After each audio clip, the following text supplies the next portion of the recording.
He told reporters his wife died in a plane crash with their infant son. Millions believed him for 50 years. He cried on camera talking about her.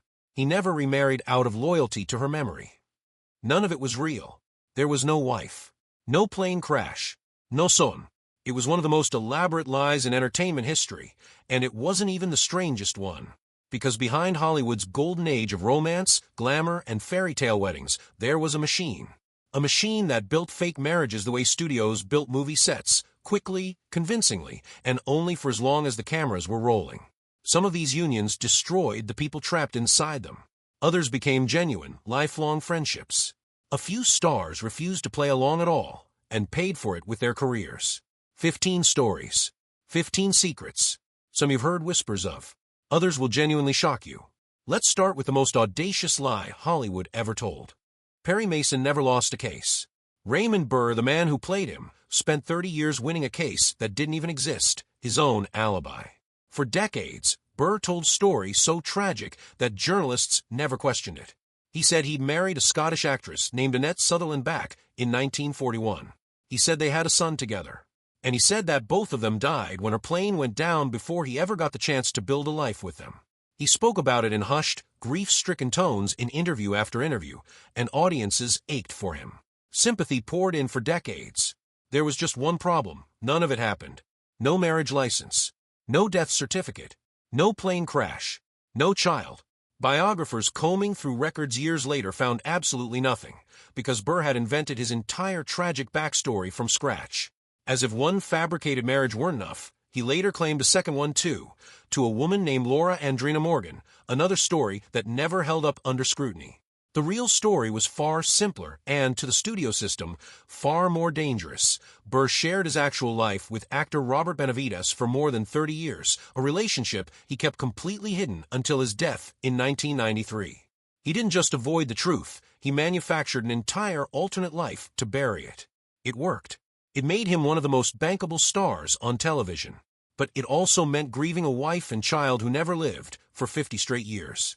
If you think that's the most heartbreaking deception on this list, wait until you hear what one studio did to two best friends who were actually in love. Van Johnson was MGM's golden boy, the freckle-faced, red-socked all-American sweetheart every studio publicist dreamed of. Behind the scenes, though, executives had discovered something that terrified them. Johnson's real relationship was with dancer and choreographer Keenan Wynn, his closest friend in Hollywood. So the studio did something almost unthinkable. According to persistent industry accounts, MGM pressured Keenan Wynn into divorcing his own wife, Eve, so that she could then marry Van Johnson instead, manufacturing a marriage out of the wreckage of an actual friendship. In 1947, the wedding happened. The press ate it up. Nobody outside the inner circle understood what had really been sacrificed. The marriage lasted over 20 years and produced a daughter, but colleagues described a union with little real warmth behind it. When Eve finally filed for divorce in 1968, citing mental cruelty, it barely registered as gossip compared to what the arrangement had already cost. Because the real casualty wasn't the marriage, it was the friendship between Van Johnson and Keenan Wynn, two men who had once been inseparable and who reportedly never fully repaired their relationship after the studio tore their lives apart to protect a contract. Johnson spent his later decades largely alone. The system had gotten exactly what it wanted, a clean, scandal-free leading man. What it left behind was two broken relationships instead of one. And Van Johnson wasn't the only star whose real marriage became collateral damage in someone else's cover story. Not every arrangement on this list started as a lie. Some started as love and became something far more painful.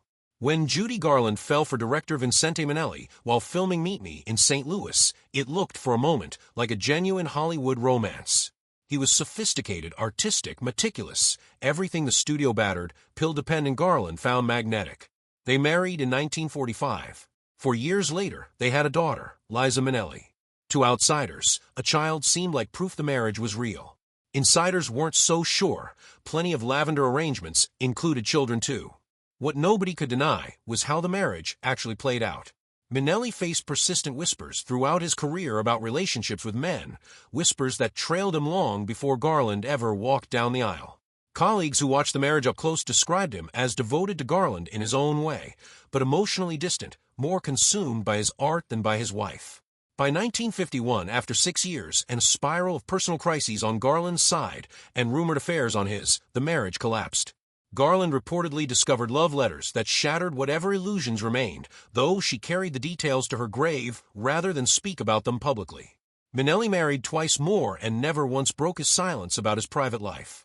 Decades later, Liza Minnelli would defend her father fiercely, while Hollywood historians continue to argue about whether her parents' marriage began as genuine love, calculated protection, or some devastating combination of both. Some truths, it turns out, never fully surface. But one star's truth became so undeniable it changed how an entire industry talked about sexuality. If there's one name synonymous with the lavender marriage, it's this one. In 1955, Rock Hudson, the biggest heartthrob in America, married his agent's secretary, Phyllis Gates, in a wedding so sudden it left even close friends stunned. Universal Studios had grown terrified that rumors about Hudson's relationships with men would collapse his career overnight, and insiders have long described the marriage as a hasty solution engineered to make those rumors disappear. Gates would later insist she had no idea about her husband's true life, a claim plenty of people close to the situation found hard to believe. For 3 years, the illusion held. Then, in 1958, it cracked completely.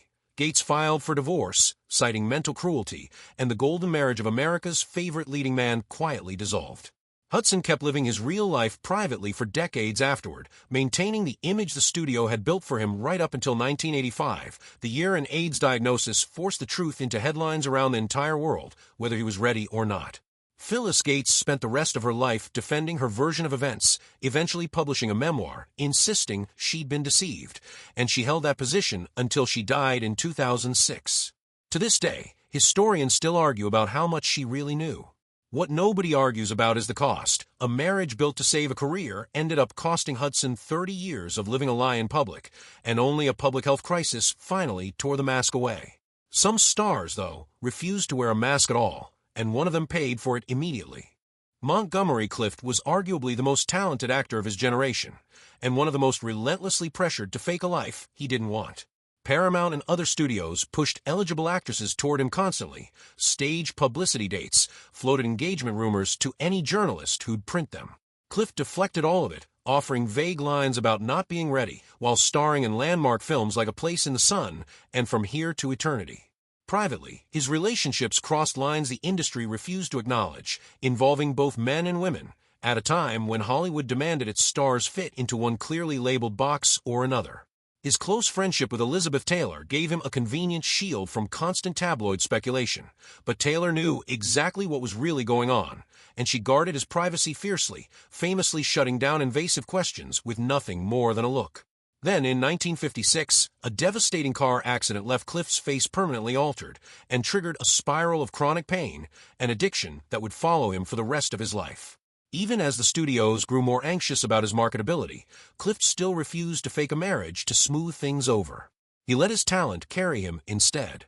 When he died in 1966 at only 45 years old, he had never once compromised his private life to satisfy a studio contract, a quiet, costly kind of victory in a system built to control everything about its stars. Not every leading man had Clift's resolve, though. One of the smoothest operators in Hollywood history built an entire persona designed to make people stop asking questions altogether. Cary Grant made deflection into an art form. By 1942, when he married heiress Barbara Hutton, he'd already spent years fielding coded questions from columnists about his living arrangement with actor Randolph Scott. The two men shared a home for years in a domestic setup that raised eyebrows throughout the industry. Hutton, for her part, was emerging from a disastrous second marriage and reportedly welcomed a union that came with minimal romantic pressure. On paper, it looked like a fairy tale, two of the era's most glamorous names together. In reality, the marriage lasted just 3 years, produced no children, and involved a striking detail that fueled endless speculation. Grant insisted on a prenuptial agreement, refusing any access to Hutton's enormous fortune, a move that only made people wonder harder what the marriage was actually protecting. When they divorced in 1945, both moved on almost immediately. Grant would go on to marry 4 more times over the following decades, each union prompting fresh questions, even as he maintained close male friendships that lasted his entire life. Colleagues who watched him operate for years came away convinced he was simply brilliant at appearing exactly as conventional as Hollywood demanded, all while quietly living life on his own terms. The Hutton marriage bought him 3 years of clean headlines while the tabloids obsessed over her wealth instead of his private world, a masterclass in redirection that kept his career untouchable through the industry's most unforgiving decades.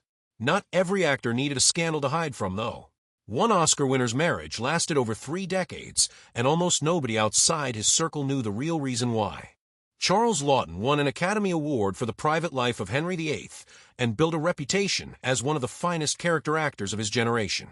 What audiences didn't know was how much personal pain sat behind that talent. Laughton reportedly struggled his entire life with his attraction to men, once privately describing it as his great sorrow in an era that offered him no room to feel otherwise. In 1929, he married actress Elsa Lanchester, quirky, independent, and crucially, already aware of who he really was before she ever said, "I do." She accepted the arrangement with open eyes, and what followed wasn't a hollow performance, but something rarer, a marriage built on honesty instead of deception. The couple stayed together for 33 years, right up until Laughton's death in 1962, never once divorcing even as their lives grew, increasingly separate.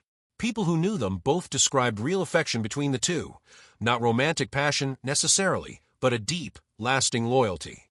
Lanchester stood by him through career triumphs and personal struggles alike, including his rumored relationships with younger men later in life, and after his death, she wrote candidly, if not completely openly, about their unconventional marriage in her memoirs.